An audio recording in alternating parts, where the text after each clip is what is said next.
तो फाइनली बच्चों एसआरएम का काउंसलिंग स्टार्ट हो चुका है। अभी से बस कुछ घंटे बाद ही आपका चॉइसलिंग स्टार्ट हो जाएगा। आप लोग एक्साइटेड हो, आप लोग हो या नहीं हो ये तो हमें नहीं पता, लेकिन हम बच्चों काफ़ी एक्साइटेड हैं। और यहाँ पे हमारे मन में एक सवाल उठा कि यहाँ पे आपको एक डाउट आ रहा होगा कि सर एसआरएम तो ऑफिशियल कट ऑफ को रिलीज ही नहीं करता है, हमें तो पता ही नहीं है। हालांकि बच्चों कल मैंने लाइव सेशन में आप सभी बच्चों का हर एक डाउट को मैंने क्लियर किया था, ठीक है। आपके जितने भी डाउट थे आप लोग पूछ रहे थे, मैंने हर एक डाउट को क्लियर किया था। इसके अलावा बच्चों आज मॉर्निंग से काफ़ी सारा वीडियो आप लोगों के लिए आ गया है। हमने भी नहीं सोचा था कि इतनी जल्दी एसआरएम अपना शेड्यूल को रिलीज कर देगा और काउंसलिंग को स्टार्ट कर देगा, बट बच्चों जितनी जल्दी हो पा रहा है, जितना हमारे दिमाग में आ पा रहा है कि आपके कौन से डाउट होगा, उस सभी के रिगार्डिंग वीडियो आपको मिल रहा है। यहाँ पे हमें लगा कि आपको ऑब्वियस सी बात है कट ऑफ के रिगार्डिंग तो डाउट होगा, ठीक है। हालांकि बच्चों मैं कट ऑफ के बारे में आपको बता भी दूंगा, लेकिन ये डेटा है लास्ट ईयर का। इस डेटा के अकॉर्डिंग बच्चों आप लोग काउंसलिंग नहीं करोगे तो ही बेटर रहेगा, वरना ऑब्वियस सी बात है आपको दिक्कत आएगा। लेकिन फिर भी एक बार मैं आपको बता देता हूं, एसआरएम का ऑफिशियल कट ऑफ तो नहीं आता है, लेकिन हम लोग 5 to 6 ईयर से काउंसलिंग करवा रहे हैं, तो हमारे पास एक्सपीरियंस है। हमारे काफी सारे बच्चे एसआरएम के कैंपस में जाते हैं। तो एक बार मैं आपको बता देता हूं कि आपके किस रैंक पे लास्ट ईयर कौन सा ब्रांच मिल रहा था एसआरएम के कौन से कैंपस में, ठीक है। उसके बाद मैं आपको यह भी बताऊंगा कि इस ईयर आपको कितना वेरिएशन देखने को मिलेगा। और बच्चों अगर आप लोग कोई सा भी गलती नहीं चाहते हो तो उस केस में आप लोग क्या कर सकते हो, ठीक है। सारी चीजें मैं आपको बताता हूं। सो बच्चों बस आपको एक काम करना है, वो ये है कि इस वीडियो को शुरू से लेकर के लास्ट तक देखना है। वैसे भी छोटी सी वीडियो होने वाली है, सो बच्चों बस लास्ट तक देखना और मैं आपको बोर नहीं करूंगा। अब हम लोग चलते हैं अपने लैपटॉप की स्क्रीन पे। So let's get begin. So बच्चों अब मैं आपको बताता हूं कि लास्ट ईयर एसआरएम का मेन कैंपस यानी कि केटीआर कैंपस में फेज 1 का कट ऑफ क्या गया था। सो देखो बच्चों, हमारा एक बच्चा था जिसका नाम था अक्षत अवस्थी। इस बच्चे को 6130 रैंक पे एसआरएम के केटीआर यानी कि मेन कैंपस में सीएससी ब्रांच मिल रहा था। अब समझ सकते हो कि 6130 रैंक। बच्चों देखो ये सिर्फ और सिर्फ फेज 1 में ही होता है। लास्ट ईयर भी फेज 1 में ही हुआ था, इस ईयर भी फेज 1 में कट ऑफ थोड़ा सा लो जा सकता है। लेकिन फेज 2 की अगर हम लोग बात करेंगे, इस ईयर तो वैसे भी फेज 3 को कैंसिल कर दिया गया है। तो इस ईयर बच्चों फेज 2 में अगर आपका ना 2000 रैंक भी होगा तब भी मैं आपको लिख करके दे सकता हूं कि आपको सीएससी कोड तो केटीआर में नहीं मिलेगा, ये कंफर्म है, ठीक है। लेकिन एक बार ये समझ लो कि लास्ट ईयर का कट ऑफ क्या गया था। तो लास्ट ईयर फेज 1 में बच्चों हमारा एक बच्चा अक्षत अवस्थी, इसको 6130 रैंक पे सीएससी ब्रांच मिल रहा था। इसके अलावा एक बच्चा था आदर्श आनंद, इस बच्चे को सीएससी ब्रांच मिल रहा था 1522 रैंक पे। तो ऑब्वियस सी बात है ये रैंक तो काफी बढ़िया है ना। इसके अलावा अक्षय शुक्ला, इसका जो है वो 8087 रैंक था। इस रैंक पे इस बच्चे को सीएससी का स्पेशलाइजेशन यानी कि artificial intelligence and machine learning मिल रहा था, ठीक है। इसके अलावा एक बच्ची थी अस्मिसिका पेरी, इस बच्ची को 8196 रैंक पे सीएससी का स्पेशलाइजेशन यानी कि डेटा साइंस मिल रहा था। इसके अलावा देवजीत साहा बच्चे को 3182 रैंक पे सीएससी का स्पेशलाइजेशन यानी कि बिग डेटा एनालिटिक मिल रहा था। वैसे भी बच्चों काफी सारे बच्चे ना बिग डेटा एनालिटिक को ज्यादा प्रेफर करते हैं, लेकिन मैं आपको ये कहूंगा कि जितने भी स्पेशलाइजेशन है उसमें से फर्स्ट नंबर पे आपका आएगा सीएससी का स्पेशलाइजेशन यानी कि artificial intelligence and machine learning आएगा। सेकंड पे आएगा बच्चों आपका डेटा साइंस। उसके बाद अगर आप लोग बिग डेटा एनालिटिक में एडमिशन लेना चाहते हो तो ले सकते हो, ठीक है, ये चीज है। लेकिन बच्चों ये जो कट ऑफ है आपको लग रहा होगा कि ये तो लो रैंक पे मिल रहा है, इसका मतलब ये ब्रांच काफी बढ़िया है, ऐसा नहीं है। इससे भी काफी लो रैंक पे ये ब्रांच मिल रहा था, ठीक है, ये चीज है।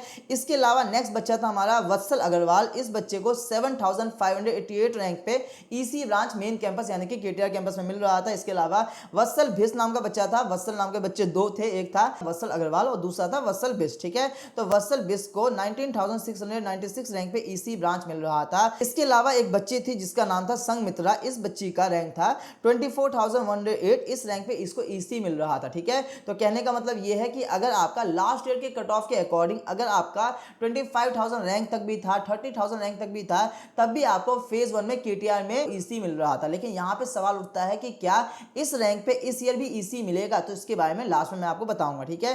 तो ये समझ में आ गया है, ये मैंने आपको बताया है मेन कैंपस यानी कि केटीआर कैंपस के बारे में। इसके अलावा बाकी कैंपस के बारे में भी थोड़ा सा डेटा मैं आपको बता देता हूं, ठीक है। वैसे तो बहुत सारा डेटा है, लेकिन बच्चों अचानक से ये सारी चीजें हो गया है, इसकी वजह से टाइम नहीं मिला है। लेकिन जितना डेटा है मैं आपको एक रफ आइडिया दे दूंगा। तो देखो बच्चों, इसके अलावा एसआरएम का अदर कैंपस की बात करेंगे तो फेज 1 का कट ऑफ के बारे में बताया गया है। तो जैसे कि एक बच्ची थी विधि नाम था उसका, उस बच्ची का रैंक था 9540, ठीक है। इस रैंक पे भी इस बच्ची को रामापुरम में सीएससी मिला था। फेज 1 की बात कर रहा हूँ, लास्ट ईयर का बात कर रहा हूँ। इस ईयर मिलेगा या नहीं मिलेगा इसके बारे में लास्ट में मैं आपको बता दूंगा, ठीक है। इसके अलावा हर्षित अग्रवाल, इस बच्चे को रामापुरम में सीएससी का स्पेशलाइजेशन यानी कि सीएससी क्लाउड कंप्यूटिंग मिल रहा था, और ये जो मिल रहा था कट ऑफ जो गया था वो रैंक था 12,945 रैंक पे, ठीक है। इसके अलावा बमिदी सुषमा नाम की बच्ची थी, इस बच्ची को एपी में सीएससी कोर मिल रहा था 5,823 रैंक पे। इसके अलावा आकांक्षा शर्मा नाम की बच्ची थी, इस बच्ची को सीएससी कोर मिल रहा था गाजियाबाद में 20,278 रैंक पे, ठीक है। इसके अलावा मंजू नाम का एक बच्ची थी, जिस बच्ची का रैंक था 33,098, इस रैंक पे भी इस बच्ची को सोनीपत कैंपस में सीएससी कोर मिल रहा था, ठीक है। तो समझ सकते हो कि लास्ट ईयर का कट ऑफ कितना लो गया था, लेकिन ये सिर्फ और सिर्फ फेज 1 में जा सकता है, और ये लास्ट ईयर ही गया था। इस ईयर कंपटीशन टफ है, तो इस ईयर कितना जाएगा इसके बारे में आगे मैं आपको बताऊंगा। लेकिन बच्चों इसके बाद मैं लास्ट टॉपिक के बारे में आपको बता देता हूं कि अगर मैं आपको ओवरऑल कट ऑफ बताऊं, तो देखो बच्चों एसआरएम का केटीआर का ओवरऑल कट ऑफ की बात करेंगे तो सीएससी कोर अगर आपका रैंक लगभग 4,000 से 5,000 था तो मिल जा रहा था लास्ट ईयर। इस ईयर भी काफी हद तक यही जाएगा, बाकी मैं आपको बाद में बता दूंगा, ठीक है। ये चीज है। इसके अलावा सीएससी स्पेशलाइजेशन 9,000 से 10,000 रैंक तक में मिल रहा था।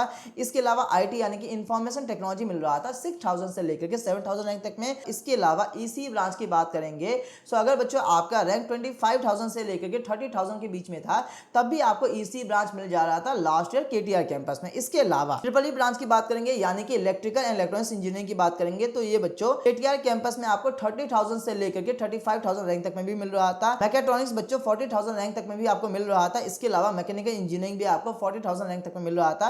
वैसे बच्चों मैकेनिकल इंजीनियरिंग ज्यादा बढ़िया ब्रांच माना जाता है, बाकी बच्चों का अपना खुद का प्रायोरिटी होता है, ठीक है चीज है। इसके अलावा एरोस्पेस इंजीनियरिंग बच्चों ये ब्रांच तो आपको केटीआर कैंपस में 60,000 रैंक तक में भी मिल रहा था, ठीक है। इसके अलावा सिविल इंजीनियरिंग आपको 65,000 रैंक तक में मिल रहा था।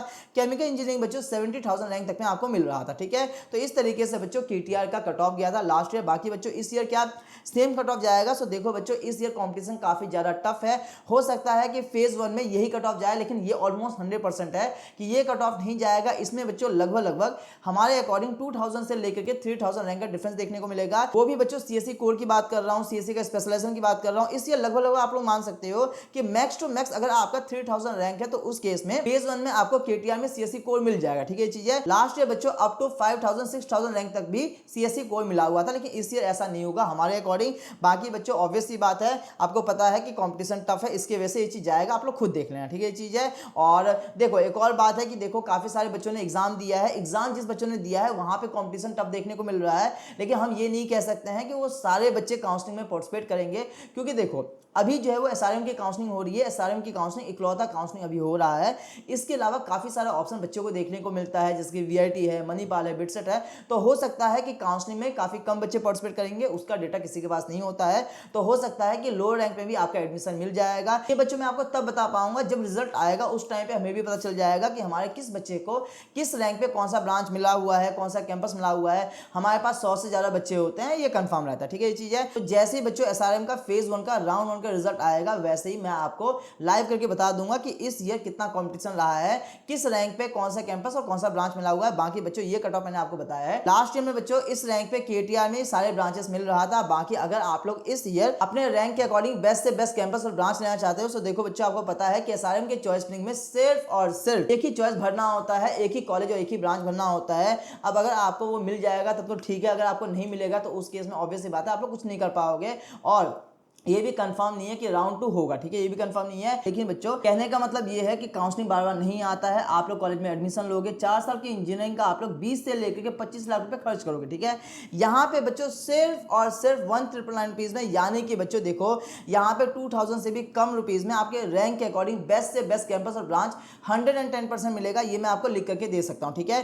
सो बच्चों कहने का मतलब ये है कि डिस्क्रिप्शन में लिंक दिया गया है काउंसलिंग सपोर्ट का, वहां पे क्लिक करके आप लोग बाय कर लेना। जैसे ही आप लोग बाय करोगे वैसे ही सबसे पहले हमारे टीम मेंबर जो कि आपके मेंटर बनेंगे वो आपको कॉल करेंगे। कॉल करने के बाद कॉल पे आपके जितने भी डाउट होंगे उस सभी को क्लियर किया जाएगा। उसके बाद आप लोग हमारे टच में आ जाओगे। अभी से लेकर के फाइनल एडमिशन तक में हम आपके साथ में होंगे। आपके रैंक के अकॉर्डिंग पहुंचना है, चॉइस करवाएंगे और ऑब्वियस सी बात है 110% आपके रैंक के अकॉर्डिंग बेस्ट से बेस्ट कॉलेज ब्रांच आपको मिल जाएगा, ठीक है। तो बच्चों ये समझ में आ गया है, इस तरीके से आपको ये सारे फीचर मिल जाता है। तो कहने का मतलब ये है कि जल्दी से बाय कर लेना। All link is available in the description box, checkout कर लेना। ये सारा फीचर आपको सिर्फ और और सिर्फ 1,999 रुपीज़ में मिल रहा है। कल बच्चों हम लोग लाइव कर रहे थे, लाइव में ही इसका प्राइस दिए था, उसके बाद जाकर के ये प्राइस सिर्फ और सिर्फ स्टार्टिंग के 50 बच्चों के लिए था और 50 बच्चे हो भी गए थे। उसके बाद हम लोग बंद भी कर रहे थे, उसके बाद हम लोग प्राइस भी बढ़ा रहे थे, लेकिन प्राइस बढ़ाने के बाद काफ़ी सारे बच्चों का मेल आया कि सर आपने हमें ज़्यादा टाइम नहीं दिए हैं, हमें पेरेंट्स से पूछना होता है, इसकी वजह से हमने फिर से इस प्राइस को कर दिया है 1,999 रुपीज़ कर दिया है। लेकिन बच्चों आज शाम 4 बजे से आपका चॉइस फिलिंग हो जाएगा। जैसे ही आपका चॉइस फिलिंग स्टार्ट हो जाएगा वैसे इसका प्राइस बढ़ जाएगा। अगर आपको ट्रस्ट नहीं हो रहा है तो कोई बात नहीं, आप लोग खुद से देख लेना, ठीक है। सो बच्चों all link is available in the description box, checkout कर लेना। मैंने भले ही कट ऑफ बता दिया, लेकिन अगर आप लोग उसी कट ऑफ के अकॉर्डिंग चॉइस को फिल करोगे, क्योंकि यहाँ पे सिर्फ और सिर्फ एक कॉलेज और एक ब्रांच भरोगे और ऑब्वियस सी बात है एसआरएम का ऑफिशियल कट ऑफ नहीं आता है तो काफी ज्यादा वेरिएशन जाएगा, उस केस में दिक्कत आएगा। बाकी आप लोग समझदार हो, सिर्फ और सिर्फ 2,000 रुपए बचाने के चक्कर में अगर ये करोगे तो फिर आपसे क्या ही बात करना है, आप खुद समझ सकते हो, ठीक है। तो समझ में आ गया है, काफी बच्चों ने बाय कर लिया है और काफी सारे बच्चे बाय करना चाहते हैं तो बाय कर लेना। All link is available in the description box, checkout कर लेना। इसके अलावा कोई डाउट है कमेंट में पूछ सकते हो। बाकी बच्चों इसी तरीके से लाइव सेशन वगैरह आता रहेगा, एसआरएम की रिगार्डिंग वीडियो आएगा, इसके अलावा फेज 2 भी होगा, सब चीज के रिगार्डिंग वीडियो आता रहेगा। वीआईटी हो गया, मणिपाल हो गया, बिटसेट हो गया, हर काउंसलिंग हम लोग करवाते हैं। आप लोग चैनल को चेकआउट कर सकते हो, एक्सप्लोर कर सकते हो। इसके अलावा कोई डाउट है कमेंट में पूछ सकते हो। चैनल पर फर्स्ट टाइम आए हो सो मेक श्योर कि चैनल को सब्सक्राइब करके बेल आइकन प्रेस कर लेना। इस वीडियो में इतना ही, मिलते हैं नेक्स्ट वीडियो में। Take care, have a good day, जय हिंद, जय भारत।